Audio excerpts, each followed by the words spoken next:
है। सबसे पहले साथियों हिंदी को हम लोग देख लेते हैं, कह रहे कि सूर्य का इसमें से पर्यायवाची कौन सा है। तो रवि है, रात्रि है, चंद्र है, बादल। मैं कहूंगा सूर्य को रवि कहा जाता है, तो जिनका आंसर ऑप्शन नंबर ए है तो बिल्कुल करेक्ट है। कहा जा रहा है कि अंधकार का साथियों विलोम क्या हो सकता है। अंधकार मतलब होता है अंधेरा, ठीक है ना। तो इसका विलोम रात, प्रकाश, छाया, बादल। मैं कहूंगा प्रकाश जो है ना यही अंधकार का विलोम हो जाता है। जो पढ़ा लिखा ना हो उसके लिए एक शब्द क्या होगा, तो उसको तो साथियों अशिक्षित कहा जाता है, जो पढ़ा लिखा ना हो। नेक्स्ट नंबर का सवाल देखिए, राम ने खाना खाया, इस वाक्य में कर्ता कौन है। तो राम ने, देखिए ने आ गया तो मैं कह सकता हूं यहां पर अगर बात करते हैं साथियों राम जो है ये करता है, तो आंसर आपका ऑप्शन नंबर सी हो जाता है। कमल शब्द का लिंग क्या है, कमल कैसा शब्द है, ये बात आपसे पूछी जा रही। तो ये तो एक पुल्लिंग है, स्त्रीलिंग थोड़ी ना है साथियों, ना ये उभयलिंगी है। अगर बात करते हैं डॉक्टर शब्द जो है ये उभयलिंगी, यानी कि ये पुरुष के लिए भी इस्तेमाल किया जा सकता है और महिला के लिए भी साथियों इस्तेमाल किया जा सकता है। अगला सवाल देखिए, सिंधु घाटी सभ्यता का प्रमुख नगर कौन सा है। तो अगर बात करते हैं हड़प्पा की, तो हड़प्पा जो है ना यही सिंधु घाटी सभ्यता का एक प्रमुख नगर है। गौतम बुद्ध का जन्म साथियों कहां पर हुआ था। जैसे जैसे आपके एग्जाम में देखिए 5 सवाल इतिहास के, तो 5 सवाल इतिहास के, 5 सवाल संविधान के, 5 सवाल आधुनिक इतिहास के, 5 सवाल मतलब जैसे जैसे जितने जितने सवाल आपके एग्जाम में पूछे जाएंगे उतने उतने सवाल मैं आपको कराऊंगा साथियों। चलिए, गौतम बुद्ध का जन्म कहां पर हुआ था, तो मैं कहूंगा लुम्बिनी में हुआ था। अगर आपका जवाब ऑप्शन नंबर सी है तो बिल्कुल करेक्ट है। सम्राट अशोक किस वंश से संबंधित है, तो ये तो साथियों मौर्य वंश से संबंधित है। सम्राट अशोक, आंसर आपका ऑप्शन नंबर बी हो जाता है। उसके बाद देखिए, भारत में मुगल साम्राज्य की स्थापना किसके द्वारा की गई थी। तो किसके द्वारा की गई थी, मैं कहूंगा बाबर की अगर बात करें तो भारत में मुगल साम्राज्य की स्थापना बाबर के द्वारा ही की गई थी। ताजमहल का निर्माण किसने करवाया साथियों, मुझे बताइए। तो ताजमहल का निर्माण किसके द्वारा करवाया, अगर आपका जवाब ऑप्शन नंबर सी यानी कि अकबर है तो आपका जवाब बिल्कुल करेक्ट है। अब साथियों भारतीय राष्ट्रीय आंदोलन से संबंधित 5 प्रश्न जो पूछे उनको आप लोग देख लीजिए। भारतीय राष्ट्रीय कांग्रेस की स्थापना कब की गई थी, तो मैं कहूंगा 1885 में की गई थी। उसके बाद देखिए, महात्मा गांधी भारत वापस किस वर्ष आए थे, तो ये साथियों 1915 में भारत वापस आए थे। सही जवाब आपका ऑप्शन नंबर बी हो जाता है। असहयोग आंदोलन साथियों किस वर्ष शुरू हुआ था, तो ये कब शुरू किया गया था, ये 1920 में शुरू किया गया था। आंसर आपका ऑप्शन नंबर बी होगा। अगला देखिए साथियों, दांडी मार्च किस आंदोलन से संबंधित था, तो ये साथियों सविनय अवज्ञा आंदोलन से संबंधित था। राइट आंसर आपका सी होगा। उसके बाद देखिए, भारत छोड़ो आंदोलन किस वर्ष शुरू किया गया था, तो भारत छोड़ो आंदोलन किस वर्ष शुरू किया गया था, ये साथियों 1942 में शुरू किया गया था। राइट आंसर यहाँ पर अगर आपका ऑप्शन नंबर सी के साथ है तो बिल्कुल करेक्ट है। अगला सवाल, चलिए, तो भारत की सबसे लंबी नदी कौन सी है, तो भारत की सबसे लंबी नदी कौन सी है, गंगा नदी है। और विश्व की सबसे लंबी नदी कौन सी है, एक बार कमेंट पे आप लोग मुझे बताइए। भारत का सबसे बड़ा राज्य क्षेत्रफल की दृष्टि से कौन सा है, तो सबसे बड़ा राज्य तो राजस्थान है। आंसर आपका सी होगा। भारत में मानसून मुख्य रूप से किस दिशा से आता है, तो मैं कह सकता हूं साथियों दक्षिण पश्चिम की अगर बात करें तो इस दिशा से ही साथियों भारत में मानसून आता है। उसके बाद देखिए, गंगा नदी का उद्गम किस स्थान से माना जाता है, तो गंगा नदी जो है ना ये गंगोत्री से निकलती है, तो गंगोत्री आपके सवाल का जवाब होगा। भारत का सबसे बड़ा मरुस्थल कौन सा है, तो भारत का सबसे बड़ा मरुस्थल की अगर बात करते हैं, थार मरुस्थल की अगर बात करें तो ये भारत का सबसे बड़ा मरुस्थल है। भारत की मुद्रा क्या है, तो यहाँ पर आपका जवाब साथियों जो होगा वो रुपया जो है ना, रुपया साथियों ये भारत की मुद्रा है। राइट आंसर आपका बी हो जाता है। भारतीय रिजर्व बैंक की स्थापना साथियों कब हुई थी, मुझे बताइए। तो आपसे पूछा जा रहा है कि आरबीआई की स्थापना कब हुई थी साथियों, 1935 की अगर बात करते हैं तो साथियों आरबीआई की स्थापना हुई थी। ये आपको ध्यान रखना है, आपके एग्जाम में पूछा जा सकता है। उसके बाद देखिए, कह रहे कि भारत में नोट जारी करने का मुख्य अधिकार किसके पास है, तो ये अधिकार तो साथियों आरबीआई के पास है, यानी कि रिजर्व बैंक ऑफ इंडिया के पास ये भारत में नोट जारी करने का मुख्य अधिकार है। उसके बाद देखिए, जीएसटी की फुल फॉर्म आपसे यहाँ पर पूछी जा रही है, तो इसको गुड्स एंड सर्विसेज टैक्स कहते हैं इंग्लिश में, हिंदी में इसको कहा जाता है वस्तु एवं सेवा कर, इसलिए सही जवाब आपका ऑप्शन नंबर बी होगा। भारत में पंचवर्षीय योजनाओं का प्रारंभ किस वर्ष से हुआ था, तो भारत में पंचवर्षीय योजना जो रही थी साथियों उन पहली पंचवर्षीय योजना 1951 से चली थी और साथियों 1955 तक चली थी। उसके बाद देखिए, भारत का संविधान कब लागू किया गया, तो 26 जनवरी 1950 की अगर बात करें तो भारत का संविधान 26 जनवरी 1950 को लागू किया गया था। संविधान की प्रस्तावना किस शब्द से शुरू होती है, तो पता भारत शब्द से, हम भारत के लोग, लोकतंत्र या गणराज्य, मैं कहूंगा हम भारत के लोग, इन शब्दों से संविधान की प्रस्तावना शुरू होती है। आंसर आपका बी होगा और ये सवाल आपके लिए इंपॉर्टेंट है, आपके एग्जाम में आएगा। कहा जा रहा है कि भारत का संवैधानिक प्रमुख कौन होता है, तो भारत का संवैधानिक प्रमुख कौन है, मैं कहूंगा राष्ट्रपति की अगर बात करें तो राष्ट्रपति ही भारत के संवैधानिक प्रमुख कहलाए जाते हैं। भारत में मतदान की न्यूनतम आयु साथियों कितनी है, तो भारत में मतदान की न्यूनतम आयु यहां पर आपसे पूछी जा रही है, मैं कहूंगा 18 वर्ष ही न्यूनतम आयु है। आंसर आपका ऑप्शन नंबर बी है। पानी का रासायनिक सूत्र आपसे यहां पर साथियों पूछा जा रहा है, बताइए साथियों पानी का रासायनिक सूत्र यहां पर आपसे कुल मिला के पूछा जा रहा है, तो मैं कह सकता हूं साथियों H2O की अगर बात करें तो यही क्या है, यही पानी का रासायनिक सूत्र है। आंसर आपका सी होगा। सूर्य से हमें मुख्य रूप से कौन सी ऊर्जा प्राप्त होती है? तो सूर्य से तो साथियों सौर ऊर्जा प्राप्त होती है। आंसर आपको ऑप्शन नंबर ए होगा। अगला देखिए, मनुष्य के शरीर में सामान्यतः कितने दांत होते हैं? तो मनुष्य के शरीर में सामान्यतः साथियों 32 दांत होते हैं। कितने? 32 दांत होते हैं। आंसर आपका सी हो जाता है। यानी कि इंडस इंड बैंक के अध्यक्ष और स्वतंत्र निदेशक के रूप में किनको नियुक्त किया गया? तो साथियों करंट अफेयर के सवाल आपके एग्जाम में जो आएंगे वो पूरे 10 सवाल आएंगे, और अगर 10 के 10 सवाल साथियों आप बिल्कुल सही करना चाहते हैं तो ये जो क्लासेस आपकी चल रही हैं, इन क्लासेस को आप लोग साथियों जरूर देखिए, अच्छे तरीके से देखिए। मैं कहूंगा आपका ये पेपर साथियों बहुत आराम से मैं क्रैक करवा दूंगा। इसलिए चैनल पर नए हैं, चैनल को जरूर सब्सक्राइब आप लोग कर लीजिएगा। डेली 1 से 2 क्लासेस आपको दूंगा साथियों, ठीक है। तो इंडस इंड बैंक के अध्यक्ष और स्वतंत्र निदेशक कौन बने हैं? तो इनका नाम है अरिजीत बसु, और यही इंडस इंड बैंक के अध्यक्ष और स्वतंत्र निदेशक बने हैं। आंसर आपका ऑप्शन नंबर सी हो जाता है। यानी कि किस देश ने 15 वर्ष से कम उम्र के बच्चों के लिए सोशल मीडिया प्रतिबंध विधेयक पारित किया है? तो ये काम किस देश ने किया है? ये काम फ्रांस देश ने किया है। फ्रांस देश ने 15 वर्ष से कम उम्र के बच्चों के लिए सोशल मीडिया प्रतिबंध विधेयक को पारित किया है। भारतीय रेलवे ने अपना पहला ह्यूमैनॉइड रोबोट ASC अर्जुन ये कहां पर तैनात किया है? तो ये साथियों विशाखापट्टनम में तैनात किया है। आंसर आपका ऑप्शन नंबर डी होगा। किस राज्य में नवपाषाण काल की वस्तुएं खोजी गई हैं? कहां पर साथियों खोजी गई हैं? तो पंजाब में, कर्नाटक में, आंध्र प्रदेश में, मैं कहूंगा कर्नाटक में ही नवपाषाण काल की वस्तुएं खोजी गई हैं। सही जवाब आपका ऑप्शन नंबर बी होगा। कहा जा रहा है कि किस IIT ने पूर्वी हिमालय में ग्लेशियर के खतरों को ट्रैक करने की तकनीक बनाई है? तो यहाँ पर अगर साथियों हम लोग बात करते हैं, ये कुछ नहीं है, ट्रैक करने की जो तकनीक बनाई थी ये IIT गुवाहाटी ने साथियों बनाई है। IIT गुवाहाटी ने ही पूर्वी हिमालय में ग्लेशियर के खतरों को ट्रैक करने की तकनीक बनाई है। उसके बाद देखिए, ऑस्ट्रेलियाई ओपन 2026 के पुरुष एकल का खिताब किसने जीता है? तो क्या आप लोग जानते हैं साथियों ये एकल, इस पुरुष एकल का खिताब किसने जीता है? कार्लोस अल्कराज ने ही ऑस्ट्रेलियाई ओपन 2026 के पुरुष एकल का खिताब जीता है। आंसर आपका ऑप्शन नंबर सी होगा। कहा जा रहा है कि स्पेस एक्स की पहल को टक्कर देने के लिए अंतरिक्ष आधारित AI डेटा सेंटर बनाएगा। तो कौन सा देश है मैं कहूंगा बनाएगा? मैं कहूंगा साथियों चीन देश ही है ना। स्पेस एक्स की पहल को टक्कर देने के लिए अंतरिक्ष आधारित AI डेटा सेंटर बनाएगा। ये सवाल इंपॉर्टेंट है, आपके एग्जाम में पूछा जा सकता है।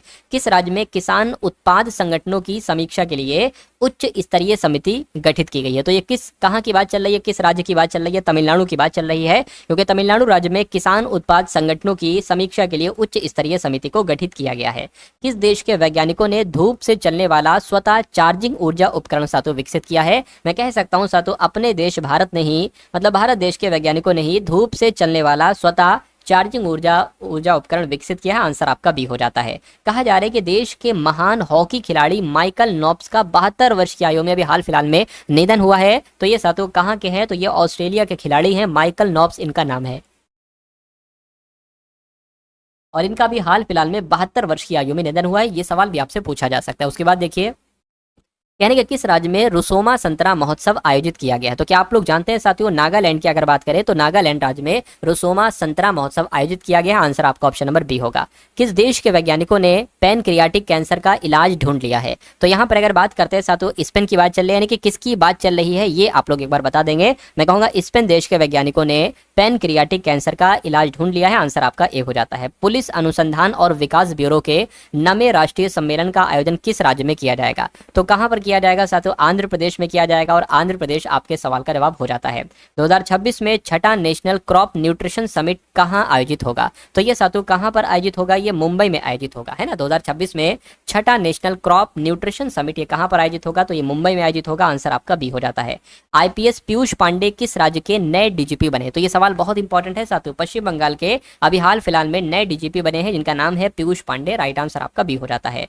चलिए साथियों, अब उसके बाद यहाँ पर हम लोग जो देखेंगे वो रीजनिंग के सवाल देखेंगे। देखिए, रीजनिंग के आपके बहुत अधिक चैप्टर्स नहीं दे रखे हैं, आपके साथ कुछ चैप्टर्स दे रखे हैं, तो उन्हीं चैप्टर्स जो है ना आपके एग्जाम में रीजनिंग के क्वेश्चन बनेंगे। रीजनिंग के 5 सवाल आएंगे और मैथ्स के 5 सवाल आएंगे। तो अब हम लोग रीजनिंग के पूरे 5 सवाल देखेंगे। आप लोग चेक करिएगा इसमें से कितने सवाल आपके बिल्कुल सही जाते हैं। उसके बाद साथ हम लोग मैथ्स के यहाँ पर 5 सवालों को देखेंगे। चलिए, तो आपसे कहा जा रहा है कि निश्चित कोड भाषा में ALPINE को 171 के रूप में लिखा जाता है, SPRING को 83 लिखा जाता है। तो आपको बताना है कैपिटल को क्या लिखा जाएगा। ऑप्शन में से आपको साथों यहाँ पर देखकर बताना है। देखिए, अगर हम इसकी प्लेस वैल्यू देखें, जैसे A 1 पर होता है, L 12 पर होता है, P जो है ना वो 16 पर होता है, और N आपका I आपका 14 पर होता है, N आपका I 14 पर होता है, ठीक है ना, I 9 पर होता है, P N 14 पर होता है, और E 5 पर होता है। ऐसा तो इनका जोड़ 171, लेकिन इनका जोड़ 171 बन नहीं रहा है, क्योंकि ये थोड़ा कम बनेगा। लेकिन जब भी साथियों प्लस कर लेते हैं, देखिए 16 और 9 25 हो जाएगा, ठीक है ना। 25 और 5 कितना हो जाएगा, 30 हो जाएगा, 30 40 और 44 हो जाएगा, 44 45 हो जाएगा, 45 12 कितना हो जाएगा साथियों, 57 हो जाएगा। लेकिन यहाँ पर कितना है, 171। ऐसा तो नहीं 57 में किसी की अगर गुणा करा दे 2 3 या 4 की तो 171 बन जाए। अगर यहाँ पर हम 3 लिखते, क्योंकि 3 सत्ते 21 होता है तो एक आ रहा है, एक यहाँ पर भी आ रहा है, इसलिए 3 लिया। 3 सत्ते 21, 3 पंजे 15, 16 17, बिल्कुल साथियों 171 आ गया, यानी कि 3 से गुणा की गई। एक बार इसको भी हम लोग देख लेते हैं साथियों। एस आता है आपका 19 पर, पी आता है 16 पर, आर आता है 18 पर, आई आता है 9 पर, एन आता है 14 पर, जी आता है 7 पर। इसको देखिए, ये तो 21 हो जाएगा, ये आपका 30 हो जाएगा, ठीक है ना। 30 और 18 कितने हो जाएंगे, 40 48 हो जाएंगे। अब 48 16 और 19 को आप लोग यहाँ पर जोड़ लीजिए, कितना हो जाएगा साथियों, 6 7 8 83 हो जाएगा। अगर 83 की 3 से गुणा करें, क्योंकि 3 से यहाँ पर भी गुणा की गई थी। अच्छा यहाँ पर तो लेकिन 83 का 83 आ गया पूरा, है ना। ये कैसे साथियों हो गया, ऐसा तो नहीं इसकी 3 से गुणा करी और इसकी 1 से गुणा करी। चलिए खैर कोई बात नहीं, इसको देखते हैं हम लोग। यहाँ पर सी 3 पर आता है, ए 1 पर आता है, पी 16 पर आता है, आई 9 पर आता है, टी 20 पर आता है, ए 1 पर आता है, एल 12 पर आता है। तो इसको जरा प्लस करिए आप लोग, यहाँ पर देखते हैं क्या यहाँ पर साथियों आता है। चलिए देखिए, 9 और 1 10 हो जाएगा और ये आपका 30 हो जाएगा, ठीक है ना। 30 और 12 30, 40 40 और 2 42 हो जाएगा, 42 और 1 43 हो जाएगा, 43 और ये 46, यानी कि 40 और 16 को जोड़ लीजिए, कितना हो जाएगा 5 6, यानी कि 62 आ रहा है। कि यहाँ पर कहीं 62 है ऑप्शन में, एक बार देखिए, मैं देख पा रहा हूँ साथियों 62 यहाँ पर ऑप्शन में है। लेकिन साथियों अगर हम इसकी कहीं ना कहीं गुणा करते हैं साथियों 3 से, तो ये कितना बैठ रहा है, 3 दूना 6, 3 छंग 18, 186 भी आ रहा है, 62 भी आ रहा है। अब यहाँ पर एक चीज हम लोग यहाँ पर देखते हैं, देखिए साथियों, अगर हम यहाँ पर वॉवेल काउंट करें तो एक वॉवेल ई, दूसरा वॉवेल और तीसरा वॉवेल, तो 3 से हमने गुणा कराई। यहाँ पर इसमें इसमें सिर्फ एक वॉवेल है तो 1 से गुणा कराई। इसमें देखिए 1 2 3, इसमें 3 वॉवेल है तो हम 3 से गुणा कराएंगे, यानी कि फाइनली आंसर हमारा जो आएगा वो 186 आएगा। उसके बाद देखिए, इसमें आपको बताना है सबसे अलग कौन सा है, सबसे विषम कौन सा है। सुख है, प्रसन्नता है, क्रोध है, हंसी है। देखिए ये वाला ये वाला ये वाला कहीं ना कहीं एक सकारात्मक शब्द है, लेकिन क्रोध एक अलग शब्द है, ये गुस्से वाला है। बाकी सारे साथियों हंसी वाले हैं और खुशी वाले हैं। तो आंसर आपका ऑप्शन नंबर सी होगा। नेक्स्ट नंबर का सवाल आपके स्क्रीन पर, कथन आपके सामने है और कार्यवाही आपके सामने है। आपको ये देखना है कथन के अकॉर्डिंग के कौन सी कार्यवाही यहाँ पर करना चाहिए। दिल्ली में प्रदूषण और वायु की गुणवत्ता स्वीकार स्तर से परे है, यह उद्योग और वाहनों द्वारा हुए प्रदूषण के कारण है। अब साथियों कार्यवाही यहाँ पर आप लोग देखिए, फिर से एक बार देख लीजिए कथन को। दिल्ली में जो प्रदूषण और वायु गुणवत्ता है ये स्वीकार स्तर से परे है, यह उद्योग और वाहनों द्वारा हुए प्रदूषण की वजह से है। कार्यवाही है, वाहनों को क्रमशः विषम और सम दिनों में चलाने के लिए समूहों में विभाजित किया जाना चाहिए। सरकार को नए कारखाने और वाहनों के पंजीकरण को रोकना चाहिए। मतलब जो सरकार को नए कारखाने हैं और जो नए वाहन खरीदने उसके पंजीकरण को रोकना चाहिए। तो ऐसा तो साथियों पॉसिबल नहीं है, ठीक है ना। ऐसा की अगर बात करते हैं तो साथियों यहाँ पर पॉसिबल ऐसा तो नहीं हो सकता है। यहाँ पर अगर हम पहले वाले की बात करते हैं साथियों, पहला वाला कहीं ना कहीं अनुसरण करता है, पहला वाला आपकी कार्यवाही सही है। तो आंसर आपका ऑप्शन नंबर 1 होगा। उसके बाद देखिए अगला सवाल आपके स्क्रीन पर है। आपसे कहा जा रहा है कि 7 दोस्त हैं यहाँ पर, OPQRSTU, एक पंक्ति में जो है ना ये लोग साथियों बैठे हुए, ठीक है भाई, एक पंक्ति में बैठे हुए। एक पंक्ति यहाँ पर हम लोग बना लेते हैं, 1 2 3 4 5 6 और एक यहाँ पर साथियों 7। उसके बाद आपसे कह रहे हैं कि S एक छोर पर बैठा है और Q S के दाएं दूसरे स्थान पर बैठा है, यानी कि S के दाएं दूसरे स्थान पर। तो क्यू फिर एस यहाँ पर नहीं बैठेगा, एस यहाँ पर बैठेगा, तभी तो साथियों एस एक छोर पर बैठा हुआ और इसके दाएं दूसरे पर क्यू बैठा हुआ है, यानी कि यहाँ पर क्यू बैठेगा। फिर कह रहे हैं कि क्यू और ओ के बीच में बैठा है पी, तो क्यू और ओ के बीच में बैठा है पी, यानी कि पी यहाँ पर बैठ जाएगा। उसके बाद कि यू किसी भी छोर पर नहीं है, यानी कि यू यहाँ पर नहीं है, यानी कि यू या तो यहाँ पर होगा या यहाँ पर होगा। कह रहे कि आर टी के बाएं ओर बैठा है, आर टी के बाएं ओर बैठा है। तो देखिए आर जो है ना ये टी के बाएं बैठा हुआ, अब बचा यू, यू यहाँ पर बैठ जाएगा, यानी कि सातों के साथ आपने बैठा दिए। बीच में कौन बैठा हुआ है, 3 इधर हैं 3 इधर है, मैं कहूँगा बीच में कौन बैठा हुआ है, पी बैठा हुआ है, यानी कि आपके सवाल का जवाब ऑप्शन नंबर सी हो जाएगा, जो कि पी है। नेक्स्ट नंबर का सवाल सिंप्लीफिकेशन का है। आपसे यहाँ पर कहा जा रहा है, देखिए और बताइए, 25 है, माइनस है, 48 है, भाग है 6 है, प्लस 12 गुणा यहाँ पर 2 है। इसको कैलकुलेट करके आप लोग यहाँ पर मुझे बताइए आपका जवाब क्या होगा। 6 चंग 36, 6 से 42, 6 8 48, कट जाएगा 8 आ जाएगा, माइनस आपका यहाँ पर 25 आ गया, प्लस 12 दूना कितना हो जाएगा, 7 24 हो जाएगा। 25 में से अगर आप 8 घटाओगे, देखिए 25 और 24 प्लस प्लस के हैं, तो ये अगर जोड़ा जाए तो ये सातों 49 बैठते हैं। 49 में से 8 जाएगा तो सातों ये 41 बैठेगा। तो 41 कहाँ पर लिखा हुआ है, 41 आपका ऑप्शन नंबर ए में लिखा हुआ है। समझ गए साथियों। उसके बाद देखिए अगले नंबर का सवाल है। आपसे कहा जा रहा है कि सैम ने 480 प्रति दर्जन की दर से 20 दर्जन खिलौने खरीदे, उसने उनमें से प्रत्येक को 42 रुपए की दर से बेचा, उसका लाभ बताइए प्रतिशत में कितना होगा। देखिए सैम ने प्रति दर्जन यानी कि एक दर्जन 480 रुपए में उसने खिलौने खरीदे हैं। एक दर्जन का मतलब क्या होता है साथियों, 12 खिलौने। तो तो 12 खिलौनों की अगर बात करते हैं साथियों, 12 खिलौनों को उसने जो खरीदा है 480 रुपए में खरीदा है। अगर मैं आपसे पूछूं कि एक खिलौने का मूल्य क्या है, या एक खिलौने को उसने कितने रुपए में खरीदा है, एक खिलौने का मूल्य क्या है, या एक खिलौने को उसने कितने रुपए में खरीदा है, तो 480 की भाग साथियों 12 से कर दी जाएगी। 12 चौक 48 यानी कि 40। तो मैं कह सकता हूं आपसे कि एक खिलौने का जो मूल्य है वो 40 रुपए है। कितना रुपए है, वो 40 रुपए है। और यहाँ पर साफ साफ कह रहे हैं कि उनमें से प्रत्येक को 42 रुपए की दर से बेचा, यानी कि 40 रुपए में खरीदा है, 42 रुपए में बेचा है। तो साफ साफ जो लाभ हो रहा है वो 2 रुपए का लाभ हो रहा है। लेकिन इस 2 रुपए को प्रतिशत में बदल के बताना है, तो 2 को प्रतिशत बदलते हैं, 100 से गुणा कराते, नीचे क्रयमूल्य आता है। क्रयमूल्य यानी कि कितने में खरीदा है, तो 40 में खरीदा है, 2 से कट करोगे 20 आ जाएगा, 20 पंजे सातों यहाँ पर आपका 100 हो जाएगा। तो 5% का मैं कहूँगा लाभ है, और 5% का लाभ कहाँ पर है, ये आपका ऑप्शन नंबर डी वाले में है। अगला सवाल आपकी स्क्रीन पर है, देखिए सवाल को और बताइए आपके सवाल का जवाब यहाँ पर साथियों क्या हो सकता है। आपसे यहाँ पर कहा जा रहा है कि ए ने बी को 2 वर्षों के लिए 6500 रुपए, सी को 4 वर्षों के लिए 8000 समान ब्याज दर से साधारण ब्याज पर दिए। उन दोनों के ब्याज के रूप में कुल मिला के 4500 रुपए प्राप्त हुए, तो ब्याज वार्षिक ब्याज दर कितनी होगी, ये बात आपसे यहाँ पर कुल मिला के पूछी जा रही है। देखिए साथियों, यहाँ पर अगर बात करें एक सिंपल सी चीज है साथियों। देखिए सबसे पहले अगर बात करते हैं तो 6500 रुपए दिए गए, 6500 रुपए दिए गए कितने समय के लिए, 2 वर्षों के लिए, तो 2 वर्षों के लिए है ना। और यहाँ पर कहा जा रहा था समान ब्याज दर है। अब देखिए मूलधन गुणा समय ब्याज दर कितनी है, जो इसकी ब्याज दर होगी वही इसकी ब्याज दर होगी, तो इसकी ब्याज दर मान लीजिए आर मान ले, तो अब बटे 100 आ जाए, ये साधारण ब्याज हो गया। प्लस की अगर बात करते हैं साथ, तो अब कितने हैं, अब 8000 रुपए है, 8000 रुपए समान ब्याज दर से, और कितने समय के लिए, 4 वर्ष के लिए, तो 4 वर्ष के लिए समान ब्याज दर यानी कि आर से बटे 100। जब ये साधारण ब्याज और ये साधारण ब्याज जुड़ेगा तो आपसे कह रहे हैं कि उन दोनों ब्याज के रूप में 4500 प्राप्त होते, तो ये 4500 इनका योग जो है ना वो साथियों आता है। इतनी बात क्लियर है, कहिए बिल्कुल क्लियर है। अब देखिए साथियों यहाँ पर अगर बात करें, अब देखिए 2 0 से 2 0 कैंसिल, 2 0 से 2 0 कैंसिल, 65 दुना 130 यानी कि 130 आर, प्लस आपका ये कितना हो जाएगा, 4 अट्ठे 32 यानी कि 320 आर, बराबर कितना हो जाएगा, 4500 हो जाएगा। इन दोनों को जोड़ दीजिए, आर 0 और ये 5 और ये आपका 4, यानी कि इधर कितना आ गया, 4500 आ गया। कुल मिला के आर का मान कितना निकलेगा साथियों, 4500 बटे 450। ये कट होगा तो यहाँ पर 10 आ जाएगा। मैं कहूँगा ब्याज दर कितनी निकली, 10% की निकली, और 10% कहाँ पर है, 10% आपका ऑप्शन नंबर डी वाले पे। तो जिनका आंसर यहाँ पर ऑप्शन नंबर डी के साथ है, मैं कह सकता हूँ कि आपका जवाब यहाँ पर बिल्कुल करेक्ट हो जाएगा। अगला सवाल आप लोग देखिए, कहने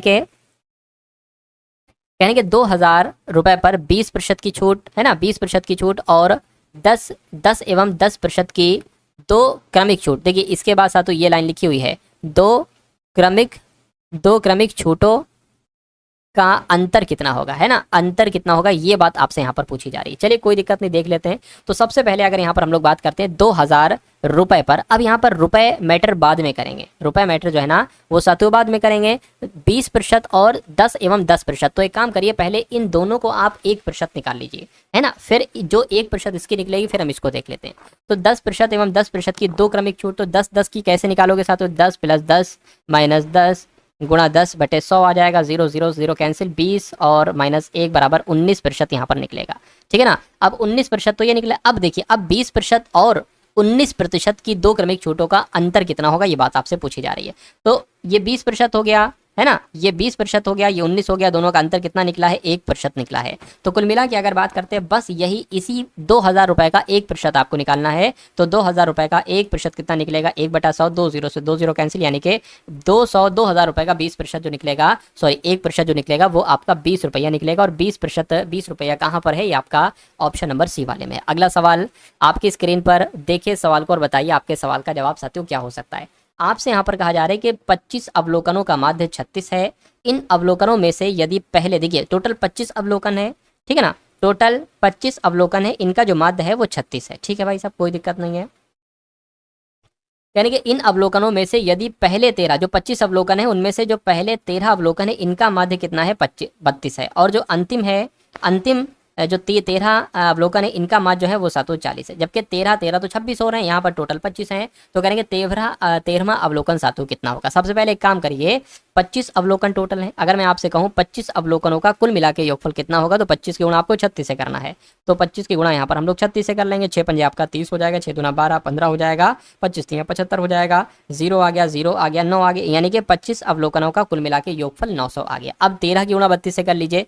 13 की गुणा 32 से अगर करते हैं साथियों, 13 दूना 26, 13 तिया 39, 6 आ गया, 11 आ गया, 416 साथियों यहाँ पर आ जाएगा, 416 आपका ये आ गया। 13 चक्कू 52 हो जाएगा, यानी कि ये 520 हो जाएगा। तो अगर साथियों 13 + 13 यानी कि 26 अवलोकनों में से 26 अवलोकनों के योगफल में से साथियों अगर हम 25 अवलोकनों का योगफल घटा देते हैं तो हमें 13वां अवलोकन प्राप्त हो जाएगा। तो 416 520 कितना हो जाएगा, 606 आ जाएगा, 1 और 2 3 आ जाएगा, 5 और 4 9, यानी कि 936 में से ये 900 आपको घटाना है। 900 अगर घटाओगे तो 36 बचेगा, यानी कि 13वां अवलोकन जो बचेगा वो 36। तो दोस्तों ये वीडियो आप लोगों को कैसी लगी कमेंट बॉक्स में ज़रूर बताएं। वीडियो अच्छी लगे तो वीडियो को लाइक करें और चैनल पर नए हैं तो चैनल को सब्सक्राइब करें।